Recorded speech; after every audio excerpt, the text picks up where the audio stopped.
ব্রহ্মা স্বয়ং নিজেই বেঁধেছিলেন। আর ওই দারু মূর্তি যে এসেছে তার মূর্তি প্রতিষ্ঠিত হওয়ার জন্য পিতামহ ব্রহ্মা তিনি কি করলেন না, ওখানে নৃসিংহদেব রয়েছে পশ্চিম দিকে, মন্দিরের পশ্চিম দিকে নৃসিংহদেব রয়েছেন। সেই নৃসিংহদেবের সম্মুখে যজ্ঞ আরম্ভ করলেন। আর এদিকে কাষ্ঠ নির্মিত সেই দারু রূপী সেই যে নিয়ে এলেন, সেই দারুকে মূর্তি প্রদানের জন্য যত প্রকার সমস্ত যারা সুধার কর্মী না কি বলে, যারা যারা মূর্তি নির্মাণ করে তাদেরকে এখন ডাকলেন সুধার মিস্ত্রি বলে। তো তারা অনেকে এলেন, কিন্তু কেউ কাঠে বাটুলি না কি বলে, বাটুলি তো ঠেকাতে পারলেন না। তো এদিকে রাজা খুব চিন্তিত, ভগবানের রূপ কিভাবে হবে, ভগবানের যেখানে এত মিস্ত্রি এসে তার কাঠে হাত দিতে পারছে না। ঠিক এমন সময় এক অনন্ত মহারানা একজন বয়স্ক মিস্ত্রি, মানে যার 80 বছর বয়স হয়ে গেছে বললে চলে, কাঁপছে, শরীর ঠিকমতো দাঁড়াতে পারছে না। তিনি এসে রাজার কাছে বলছেন যে আমি মূর্তি নির্মাণ করব। তখন রাজার সেখানে সব হাসছেন, বলে এত বরিষ্ঠ সমস্ত ঋষি মানে যারা, তারা কিছু করতে পারলো না, বয়স্ক লোক করবে। তো তখন বলছে তুমি কি পারবে? রাজা বলছে, জিজ্ঞাসা করছেন, বলে হ্যাঁ পারবো, তবে আমার এক শর্ত রয়েছে। না কি শর্ত? না এই মূর্তি নির্মাণ করতে আমার 3 সপ্তাহ সময় লাগবে, অর্থাৎ 21 দিন সময় লাগবে। এই 21 দিন আমি মন্দিরের ভিতরে যে কাঠ রেখেছ ওই কাঠের দ্বারা মূর্তি নির্মাণ করব, কিন্তু মন্দিরের দ্বার উদ্ঘাটন করা চলবে না, দ্বার খোলা চলবে না। তখন রাজা বলে তথাস্তু, কোনো অসুবিধা নেই। তো সেই প্রতিশ্রুতি করিয়ে সেই অনন্ত মহারানা তিনি মন্দিরের মধ্যে প্রবেশ করলেন, দ্বার বন্ধ করে দিলেন। তিনি কিন্তু বারবার বলছেন যে দ্বার খোলা যাবে না, আমি যতক্ষণ না মূর্তি নির্মাণ করি। উনি 21 দিন সময় চেয়েছেন, 21 দিন হলে তিনি মূর্তি সম্পূর্ণ করবেন, তারপরে তিনি দ্বার খুলবেন, তার আগে দ্বার খোলা যাবে না। এদিকে রাজা যত অন্যান্য যারা মিস্ত্রিরা এসেছেন তাদেরকে দ্বারা রথ নির্মাণের জন্য বরাদ দিলেন, যে তোমরা রথ নির্মাণ করো। জগন্নাথ মানে ভগবান নীলমাধবী জগন্নাথ রূপে আবির্ভূত হবেন, তো অতএব তার রথ নির্মাণ করো। তারা রথ নির্মাণ করছেন, আর মন্দিরের ভিতরে ওই একজনই অনন্ত মহারানা তিনি মূর্তি নির্মাণ করছেন। তো 2 সপ্তাহ পর্যন্ত ঠাকুর একটু শব্দ পাওয়া গিয়েছিল, মানে কাঠের ভিতরে কাজ করলে একটা আওয়াজ বেরোবে, তো আওয়াজটা 2 সপ্তাহ পর্যন্ত পাওয়া গিয়েছিল। 2 সপ্তাহ পর যখন আওয়াজ পাওয়া যাচ্ছে না, তখন রাজা তার রানী বিচলিত হলেন খুব। রানী বললেন যে এই বয়স্ক ব্যক্তিকে দিয়েছেন মূর্তি নির্মাণ করতে, আর কোনো আওয়াজ নেই, এতদিন না খেয়ে না দিয়ে সে বয়স্ক ব্যক্তি তিনি কি আর আছেন? অতএব মূর্তিও হবে না, আর মন্দিরের প্রতিষ্ঠাও হবে না, এদিকে যজ্ঞও চলছে, অতএব তুমি মন্দিরের দ্বার খুলে দেখো ব্যাপারটা কি। তো এইভাবে রাজা ইচ্ছা একটু হয়, আবার অনিচ্ছা, আবার রানীর তারা। এদিকে মন্ত্রীরা বললেন না, তিনি যেহেতু প্রতিশ্রুতি করছেন, 14 দিন পেরিয়ে গেছে, আর 7 দিন অপেক্ষা করানো যাক না, তারপরে যা হয় হবে। কিন্তু সবই তো প্রভুর ইচ্ছা। তো রাজা বিচলিত হয়ে কি করলেন, মন্দিরের দ্বার খুলে দিলেন। যখনই দ্বার খুলে দিলেন তখনই জগন্নাথ, বলরাম, সুভদ্রা 3টি মূর্তি আর সুদর্শন, কিন্তু সব অসমাপ্ত, হাত পা তৈরি কমপ্লিট হয়নি। তো মন্দির যখন খুলে দিলেন, এই রূপ দর্শন করে তিনি হায় হায় করে পড়লেন, কিন্তু অনন্ত মহারানা আর নেই। তিনি তো অনন্ত মহারানা নয়, তিনি সাক্ষাৎ ভগবত ইচ্ছা, ভগবানই রূপ ধারণ করে তিনি এসেছিলেন। তো এই রূপ দর্শন করে তিনি রাজা ইন্দ্রদম্ন খুব চিন্তান্বিত হয়ে, যে তিনি অসমাপ্ত মূর্তি, তিনার শর্ত ভঙ্গতে অসমাপ্ত মূর্তি দর্শন করতে হলো, তিনি নিজেকে ধিক্কার করে তিনি সেখানে প্রাণত্যাগ করার জন্য তিনি নিজেকে যে বললেন, আমার দ্বারা যেহেতু এই কাজ হয়েছে, অতএব ভগবানের এই রূপ দর্শন করা তো আমার পক্ষে সম্ভব নয়, অতএব অতএব আমি যেহেতু অন্যায় করেছি, তাহলে এই দেহ আর আমি রাখবো না, আমি প্রাণ ত্যাগ করবো, এরকম সংকল্পিত হলেন। এখন আবার শ্রী জগন্নাথ দেব স্বপ্নে বলছেন যে তুমি বৃথা চিন্তা করছো, আমি এই রূপেই প্রকাশ হতে চাইনি, তাই গৌর প্রেমানন্দে। শাস্ত্রে বলেছেন আমার হাত না থাকলেও আমি খাই, আমার পা না থাকলেও আমি চলি, কর্তুম আকর্তুম অন্নদা কর্তুম সমর্থ। তিনি তো ভগবান। ভগবান কে? যিনি নিত্য শাস্ত্রত সনাতন ईश्वर परम कृष्ण सच्चिदानंद विग्रह अनादिरादि गोविंद सर्व कारण कारणम समग्र सज्ज बीर्जदशस्ति ज्ञान वैराग्य सन्नं भवैतिंगना पूर्ण।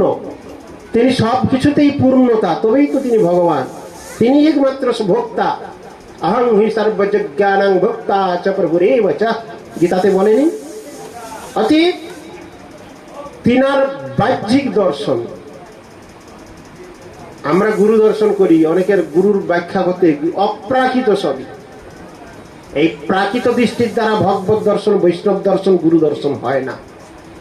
তাই তো অনেকে কথা চলে বলে আমার গুরু জানো এত সকাল সকাল উঠে, কে বলে আমার গুরু জানুন এই করে, মানে এখানে গুরুর প্রতিভা প্রতিষ্ঠিত করছেন না, গুরু অবমাননা করছেন। এটা মনে রাখবেন। এই জড় দর্শন, গুরুর দৈহিক যে সমস্ত ক্রিয়াকলাপাদি দর্শন করছেন, এটা গুরু দর্শন নয়। ভগবত দর্শন মানে অপ্রাকৃত, যেখানে পিতামহ ব্রহ্মা কি বলছেন, প্রেমাঞ্জন চরিত ভক্তি বিলোচনেন সন্তুষ্টদৈব হৃদয়েষু বিলকয়ন্তি জং শ্যামং সুন্দরম অচিন্ত গুণস্বরূপম গোবিন্দম আদিপুরুষম তমহং ভজামি। কি সুন্দর সিদ্ধান্তপূর্ণ কথা। প্রেম রূপ অঞ্জন, ভক্তি রূপ লোচনের দ্বারা ভগবত দর্শন হয়। যাই হোক, ব্যাখ্যায় গেলে অনেক সমাপ্ত, অনেক সময় হয়ে গেছে। তো সেই জগন্নাথ দেব বলছেন যে আমি জগৎবাসীকে জানাতে চাই আমার হাত না থাকলেও আমি খাই, পা না থাকলেও আমি চলি। তোমার যদি একান্ত ইচ্ছা হয় তো কোনো কোনো তিথিতে তুমি রৌপ্য কিংবা স্বর্ণর দ্বারা আমার শ্রীহস্ত পদাদি লাগাতে পারো। বিশেষ বিশেষ তিথিতে সোনার হাত পা লাগিয়ে জগন্নাথ দেবের সেবা হয়। তো সেই জগন্নাথ দেব এইভাবে আবির্ভূত হলেন। আর সেখানে সুদর্শন সুদর্শন নমস্তুভ্যং সহস্রারাচ্যুত প্রিয় সর্বাস্ত্র ঘাতিন বিপ্রায় স্বস্তি ভুয়াঃ বৃহস্পতি। সুদর্শন জগন্নাথ, বলরাম এবং সুভদ্রা সেই বৈকুণ্ঠস্থিত যে বিপুল ঐশ্বর্য মার্গের সেবা, সেই সেবা জগন্নাথ ধামে চলছে বিরাজমান। তারই একটি যাত্রা হচ্ছে স্নান যাত্রা। ইন্দ্রদম্ন রাজা তৎক্ষণাৎ সেই যে স্নান বিধি, সমস্ত লীলা, সমস্ত কিছু ভূমিকা সবই ভগবানের ইচ্ছাই হয়েছে ওখানে। বর্তমান যে লীলা আদি আমরা দর্শন করছি, ধাম অপ্রাকৃত, ধামের কোনো দ্বিতীয়তা হয় না। কেউ যদি নূতন করে কেউ ধাম সৃষ্টি করতে চায় কি হবে? হবে না। চারটা ধাম বিরাজমান, সে চারটা ধামই থাকবে। অতএব সেখানে বদ্রীনাথ ধাম, দ্বারকেশ ধাম, রামেশ্বর ধাম, পুরী ধাম, জগন্নাথ ধাম। অতএব এখানে সাক্ষাৎ নিত্য গোলক বৃন্দাবনে প্রতিষ্ঠিত যে ধাম, নিত্য সেই ধাম বর্তমান এই ভারতবর্ষের পূর্বভূমি উৎকলের পুরীতেই তিনি স্থিত। তার প্রত্যেকটি লীলা, প্রত্যেকটি যাত্রা ভগবত আদেশে হয়েছেন। তারপরে এই যে স্নান পূর্ণিমা, এই দিনই জগন্নাথ দেবের আবির্ভাব প্রকটিত হয়েছিলেন। তাই এই তিথিতে জগন্নাথ দেবের স্নান হয়, স্নান যাত্রা হয়। স্নান যাত্রাটা গর্ভমন্দির থেকে পাহান্ডি বিজয় করে, পাহান্ডি বিজয়ের দ্বারা আনন্দ বাজার যে প্রসাদ বাজার রয়েছে, তার সেখানে যে স্নান বেদি রয়েছে ওখানে আসে। তার কারণ কেন না, এই জগন্নাথ দেবের ধাম দর্শনের সৌভাগ্য সমগ্র জাতির হয় না। বিশেষ বিশেষ ভক্তগণ এখানে দর্শন লাভ করেন, কিন্তু পতিত পাবন রূপ তখনই সার্থক হয় সবাইকে দর্শন দান করেন। সেই সবাইকে দর্শন দান দুটো যাত্রার মাধ্যমে করেন ভগবান, একটি হচ্ছে স্নান যাত্রা আর একটি হচ্ছে রথযাত্রা। এখানে পতিত পাবন মূর্তি পতিত পাবন ভাবে সমগ্র জাতিকে দর্শন দান করেন। তাই স্নান বেদিতে জগন্নাথ বলরাম সুভদ্রা আসেন, আর বড়দণ্ড থেকে সমস্ত জাতি সমস্ত ভক্ত সবাই, এখানে কোনো বিধি নিষেধ নাই, এখানে এ দর্শন করতে পারবে এ পারবে না এরকম কোনো বিধি নিষেধ নেই, সবাই দর্শন করবেন। সেই দর্শনের সুবিধা করে দেওয়ার জন্য যে স্নান বেদিটি রয়েছে মন্দিরের একেবারে উপরে, এবং বড়দণ্ড থেকে ভক্তরা দর্শন করতে পারবেন তারও সুব্যবস্থা করে থাকেন। তো পাহান্ডি বিজয়ের দ্বারা জগন্নাথ বলরাম সুভদ্রাজি সহজ দর্শন স্নান বেদিতে আজকের দিনে আসতেন সকালবেলা। আর ওইখানে মন্দিরের দক্ষিণ সাইডে যে অক্ষয় বটের সন্নিকটে কুয়া রয়েছে, সেটিও ভগবত ইচ্ছায় সেই কুয়াটাও মাঝে বন্ধ হয়ে গিয়েছিল, আবার সেটা সংস্কারযুক্ত হয়ে সেখান থেকে স্বর্ণ 108 কুম্ভের দ্বারা প্রথমে যে হয়েছিল অভিষেক হয়েছিল। বর্তমান স্বর্ণ কুম্ভে হয় কিনা জানি না, তবে সুবর্ণ রচিত 108 ঘটের দ্বারা ভগবানের এই স্নান সমাপন হয়।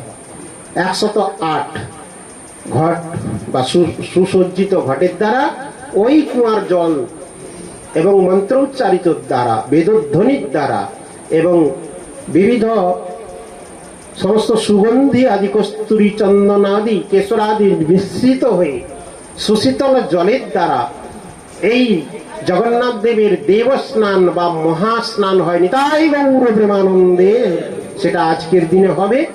আর এই মহাস্নান হওয়ার পর ভগবান তিনি একটি লীলা বিলাস করেন 15 দিন, আজ থেকে 15 দিন পর রথযাত্রা, 5 দিবস তিনি অনবসর কাল বিরাজ করেন।